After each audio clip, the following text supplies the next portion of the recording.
season 1984-85 was a highly significant one for Imran. His mother became ill with cancer, and he took his first tentative steps back onto the cricket field. When Imran came back into the side, and once he had his confidence in his leg, he was as influential and important a cricketer as he had been before the injury. And through 1985 to 1987, Imran was once again probably the greatest all-rounder in the game at the time. Imran played a key role in New South Wales' 1984-85 Sheffield Shield victory, performed well in the ensuing World Championship of Cricket, then produced a superb spell of 6 for 14 from 10 overs against India in a one-day tournament in Sharjah. In 1986-87, Imran, restored to the captaincy, led Pakistan to its first ever Test series win against India in India. He made 135 not out in the first Test, but he decided that 1987 would be his last year in international cricket. The India-Pakistan rivalry has been often compared to the Ashes, but the cricket hasn't been like the Ashes because the cost of defeat has always been greater than the rewards of victory. You know, if you lost a series, you almost always got sacked as captain, and the players' careers finished if you did badly in an India-Pakistan series. In 1987 at the Oval, Imran led Pakistan to an unassailable lead in the Test series against England. In the last match, he ensured the series victory, the first for Pakistan and England, with an imperious 118. 100 in what he says will be his last Test match. A great performance from Imran Khan, beautiful innings. Following his personal triumph against England, Imran led Pakistan in the 1987 World Cup. But the unfancied Australians upset the Pakistanis in a semi-final and went on to win the series. Imran's career was over, or so he thought. Javed Miandad led Pakistan to a home series win over England in 1987-88. But it seemed the whole country wanted Imran Khan to return. Javed resigned the captaincy, and Imran made his comeback for an outstanding 3-Test series against the West Indies. Imran was persuaded, as he says, against his better judgment, to come back and play in that series. And the series turned out to be one of the finest series of the 1980s, which Pakistan, for a fair part of it, looked as though they would prevail, but in the end, the series ended with a 1-1 draw. We were the only team at the time who always came close to the West Indies to beating them, but never could. And I think we really played amazing cricket there. The first Test we won, the second Test match we draw, and the third Test match we lost. So it was a very close series, and West Indies in 86-88 was one of the best sides in the world. It was very difficult for any team to even come closer to West Indies than the Pakistan team did under Imran. I think Imran Khan gave a calmness and a direction to a cricket team, and they were one team that actually matched the West Indies home and away for Test matches when he was in charge of Pakistan. Imran ended his Test career with a win over Sri Lanka, and then led Pakistan to victory in the 1992 World Cup. He's beaten the mid-off fielder for 4 more. Good shot. That's his 50. 88 balls for his 50. Throughout 92, you could see the force of Imran's personality really carrying Pakistan. They had a lot of good players, but they lost 3 out of their 5 matches, and you know, one more loss, they were out of the tournament. And I guess something snapped and something happened, and then the team turned around, and Imran started batting at number 3, scored runs there, and somehow he, you know, got the best out of all his teammates. Imran Khan in particular was a very mentally strong man again, and a great leader. When Imran Khan took 10 others with him out onto the field, the 10 others that went out there with him, believed in the team that he was leading, and believed that Pakistan could achieve anything. That is the greatest thing about Imran Khan. Imran Khan has led his side to victory. What a great victory.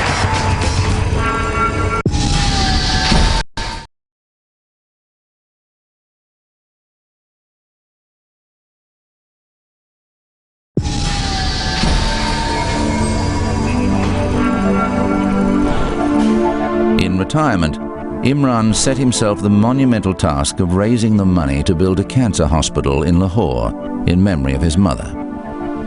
As he fought to raise funds for the hospital, Imran became a focus, a champion for Pakistan's underprivileged.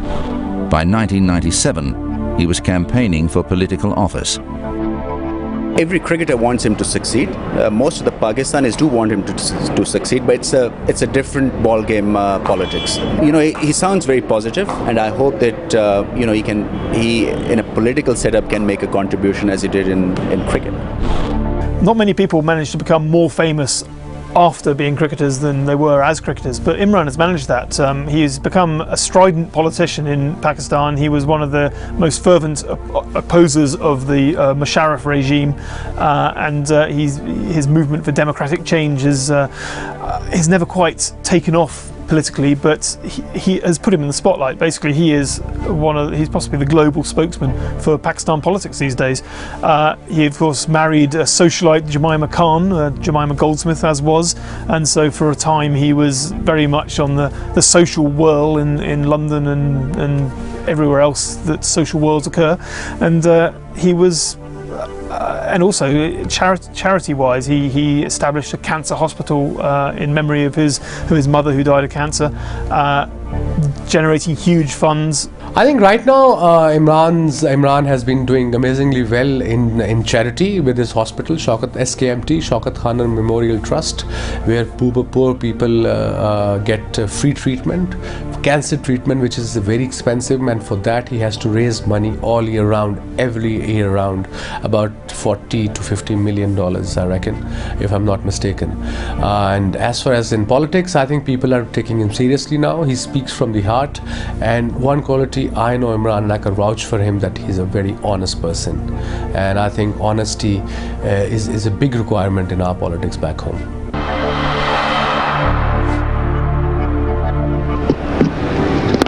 Whoopo, there it is, and it is 6.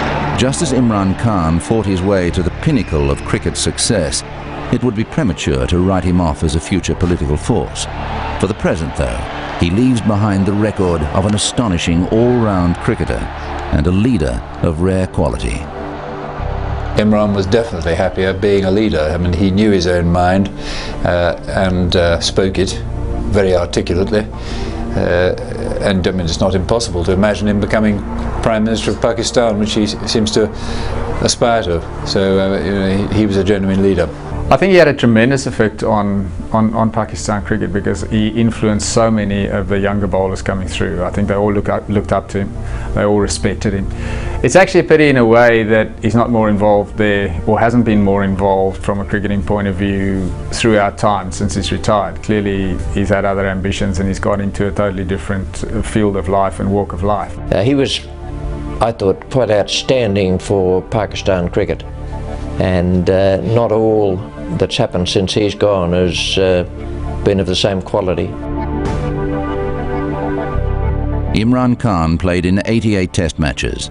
He made 3,807 runs at an average of 37.69. He made 6 centuries. He took 362 test match wickets at an average of 22.81. In 175 one-day internationals, he made 3,709 runs at 33.41 and took 182 wickets. You are rated Imran one of the finest all-round cricketers that I've ever seen, and he was a great captain, tremendous captain. And I mean, the players respected him. He held them together. He held the Pakistan team together. He's been a colossal figure off the pitch as well, which is, given how colossal he was on the pitch, is a remarkable achievement. I got to play Imran in my first series, and he was a great inspiration. Just by looking at him, the way he conducted himself, and so disciplined he was, it's a sign of a great sportsman. Imran found the right guys, gave them freedom, and told them that, you know, you just go and play, and I'm there to look after everything else. And people looked up to him. You know, I was speaking to RAMIZ Raja a couple of months earlier, and he said he was describing Imran Khan as a leader, and he said that, you know, when he was in the dressing room, we were in awe of him. People called him a bit of a dictator, But it was kind of leadership that Pakistan needed at that point. And yeah, without him, Pakistan couldn't have won the World Cup. Pakistan wouldn't have been the team that they were for those 3 or 4 years. His bowling statistics place him amongst the finest of all time, and he could have secured a place in most Test teams as a specialist batsman. But it is his exceptional leadership qualities that elevates him beyond even the greatest of his peers.